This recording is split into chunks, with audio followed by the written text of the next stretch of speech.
The story begins in an ancient forest, where the sage Shvetashvatara resided. He was a man of great wisdom, known for his deep spiritual insights. His disciples, eager to understand the nature of the universe, came to him seeking answers to the mysteries of existence.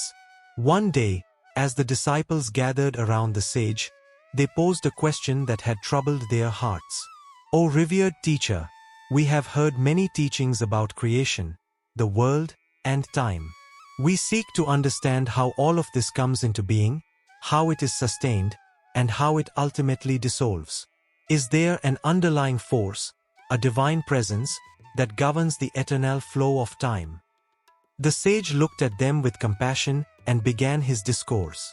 He chose to explain the cycles of creation, preservation, and destruction through a powerful metaphor, the wheel of time. The symbolic wheel, creation, preservation, and destruction. 1. The beginning, the unmanifest state. In the beginning, the sage began. Before the wheel began to turn, there was only stillness.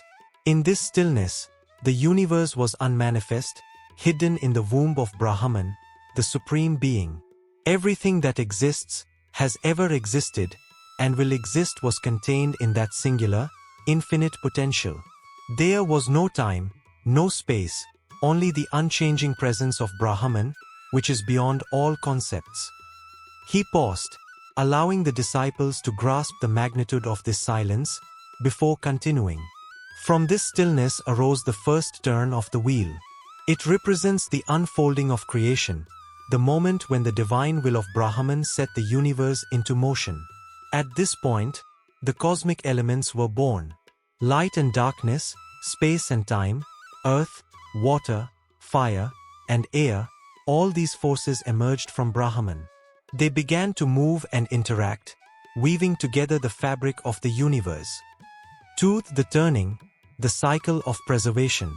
The wheel then began its continuous, relentless turning, the sage said, and as it turned, it represented the phase of preservation, the state in which the universe is sustained and protected. This phase is ruled by Vishnu, the preserver, who ensures that the universe maintains its harmony and balance.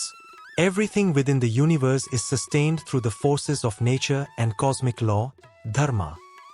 The movements of the stars, the seasons, the rhythms of life, they all align according to the grand design of Brahman. As the wheel turns, Shvetashvatara continued, every creature, every form, every living being is born, lives, and grows according to its own place in the cosmic order. However, even in this period of preservation, the cycle is never static. The wheel is always turning, always moving, and things within the universe constantly change, evolve, and grow. No being or object is ever truly permanent. It is only preserved for a time, before the cycle moves on to the next phase. 3. The end, destruction and renewal. As the wheel turns on, the sage said, his voice deepening, it inevitably reaches a point where all things must be undone. The forces of destruction, represented by Shiva, take hold. Destruction does not imply annihilation, but rather the cleansing and transformation of the universe. When the time for destruction arrives, everything in the world is drawn back into its source, into Brahman. All forms, all matter, all life, and all time dissolve into the great ocean of the unmanifest.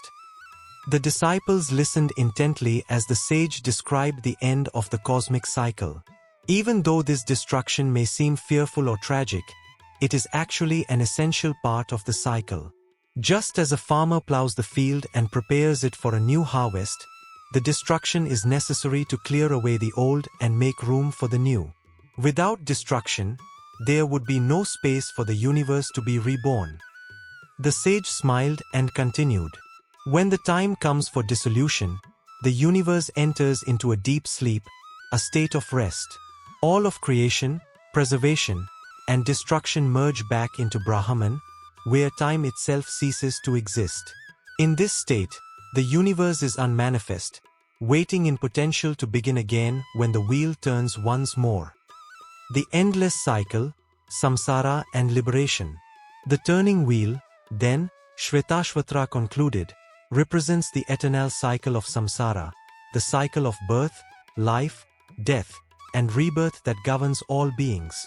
Just as the universe undergoes these phases of creation, preservation, and destruction, every individual soul is caught in this same cycle. Souls are born, live, and die, only to be reborn again in different forms, experiencing the forces of time and change. He paused and turned to his disciples. But there is one who is unaffected by the wheel. Brahman, the supreme reality, remains unchanged. Time and the cosmic cycle may turn endlessly, but Brahman is the eternal witness, beyond the reach of birth and death. Those who realize this truth, who understand that they are not separate from Brahman, but are indeed Brahman itself, are freed from the wheel of time. They attain moksha, liberation, and are no longer subject to the cycles of creation, preservation, and destruction. The final realization. The disciples sat in deep contemplation. The image of the wheel of time had opened their minds to the deeper truth of existence. They realized that while the cycle of the universe continues eternally, there is something beyond time, something that is constant and unchanging. This was the essence of Brahman, the Supreme Self, which is the source of all creation. The sage Shvetashvatara's teachings were clear. Time is cyclical, creation is temporary, and only Brahman is eternal. The wheel of time may keep turning, but those who seek knowledge and union with Brahman can transcend it, realizing their true nature as eternal and beyond the grasp of time. The moral of the story. The eternal cycle. The universe is in a continuous cycle of creation, preservation, and destruction, governed by time, and every being within it is subject to this cycle. The role of Brahman. While time governs the universe, Brahman remains unchanging, eternal, and beyond the cycle of birth and death. The goal of spiritual practice is to realize one's unity with Brahman. The nature of samsara. The wheel of time represents the cycle of samsara, or the cycle of birth, life, death, and rebirth. Souls are caught in this cycle until they attain liberation through realization of their true nature. Transcending time. The ultimate liberation is freedom from the cycle of time, where the soul recognizes its identity with Brahman and attains moksha, or liberation from the perpetual cycle of existence. The wheel of time, as presented in the Shvetashvatara Upanishad, serves as a powerful symbol of the eternal cycles that govern the universe. Through the lens of creation, preservation, and destruction, it illustrates the transient nature of the world and the eternal, unchanging nature of Brahman. Time may turn endlessly, but the realization of Brahman brings freedom from its limitations, guiding the soul toward the ultimate truth and liberation.